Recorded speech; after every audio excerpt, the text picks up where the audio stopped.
Aux côtés des Galaxy S10 et S10 Plus cette année, Samsung a annoncé le Galaxy S10e, on l'a testé et voilà notre verdict. Première différence entre le Galaxy S10e et ses grands frères, alors c'est logique, c'est la taille. Ça se voit ici, le Galaxy S10e est beaucoup plus petit que le Galaxy S10 Plus que j'ai en main.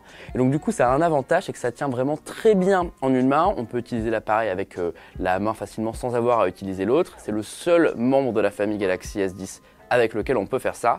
Il a un écran de 5,8 pouces de définition Full HD+, et on a de la chance puisque Samsung n'a pas décidé de mettre une dalle de moins bonne qualité. Le laboratoire de 01net.com a mesuré une luminosité maximale de 646 candela par mètre carré. C'est énorme, c'est le 4e meilleur smartphone que nous avons jamais testé avec un écran OLED, derrière le Galaxy S10, le Galaxy S10 Plus et l'iPhone XS. Bref, le S10e est vraiment un haut de gamme.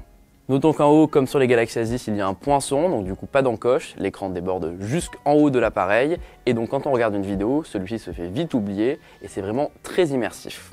Maintenant, il y a quand même une différence énorme avec les Galaxy S10 et S10 Plus, c'est que l'écran de ce S10e est plat. Ce qui plaira à certains, puisqu'on sait qu'il y a beaucoup de personnes qui ne veulent pas acheter d'appareil Samsung parce que l'écran incurvé ce n'est pas toujours pratique. Que vous aimiez ou non, c'est toujours bien d'avoir cette option supplémentaire dans la gamme de produits Samsung. Deuxième différence majeure, il n'y a pas de capteur d'empreinte sous l'écran du Galaxy S10e. Ici, on a un capteur d'empreinte capacitif, c'est-à-dire à l'ancienne. Il est sur un bouton, il est sur la tranche du Galaxy S10e et donc il se déverrouille parfaitement bien avec le pouce ou avec l'index si vous le tenez de la main gauche.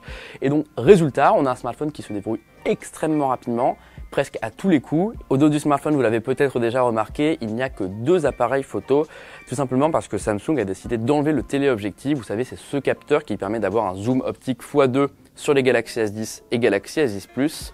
Il y a évidemment un grand angle classique avec ouverture variable f2.4 ou f1.5 pour faire des meilleures photos de nuit, et un ultra grand angle qui permet d'avoir plus de recul sur une photo et qui nous amuse énormément puisqu'il permet d'avoir des résultats très différents de ce qu'on a d'habitude sur un smartphone.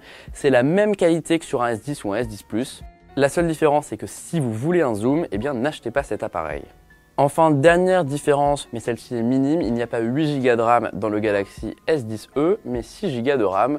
À l'utilisation, on doute que ça change quelque chose, mais si vous aimez avoir un téléphone avec beaucoup de mémoire vive, eh bien, achetez le S10 ou le S10 Plus traditionnel.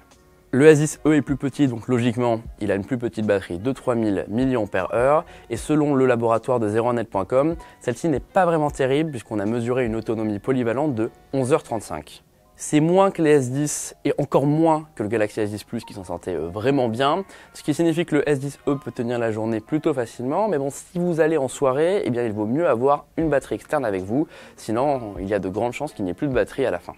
Voilà pour les différences, parlons maintenant des points communs entre le S10e et ses grands frères. En l'occurrence, il a le même processeur Exynos 9820 de Samsung, qui est extrêmement puissant. Il est étanche, certifié IP68, il dispose d'une prise jack et d'un port USB-C. Il peut se recharger par recharge Qi, donc sans fil, et recharger d'autres appareils comme les écouteurs ou la montre Samsung, ou alors un autre smartphone. Il dispose d'haut-parleurs stéréo, il fait partie des premiers smartphones compatibles Wi-Fi 6. Bref, le Galaxy S10e est très bien équipé et c'est un véritable smartphone haut de gamme qui plaira vraiment à ceux qui veulent un petit smartphone. Et on doit avouer que le S10e en main, eh bien c'est un plaisir à utiliser comme peu de smartphones nous ont fait cet effet l'année dernière et cette année. En France, le Galaxy S10e n'est proposé que dans sa version avec 128 Go de stockage, extensible par microSD, le tout pour 759 €. Selon nous, c'est un petit peu cher à ce prix-là, surtout quand on voit ce que propose la concurrence chinoise. Du coup, on a bon espoir de voir de belles remises pour ce S10e dans les prochaines semaines, et disons qu'autour des 600 €, il pourrait s'agir d'un des meilleurs rapports qualité-prix. Tout ça pour dire qu'on a beaucoup aimé le Galaxy S10e et que Samsung a une véritable très bonne offre haut de gamme cette année. Si vous voulez en savoir plus, on vous conseille de regarder notre test des Galaxy S10, notre test photo des Galaxy S10 ou notre test de One UI, la surcouche qui équipe les 3 smartphones.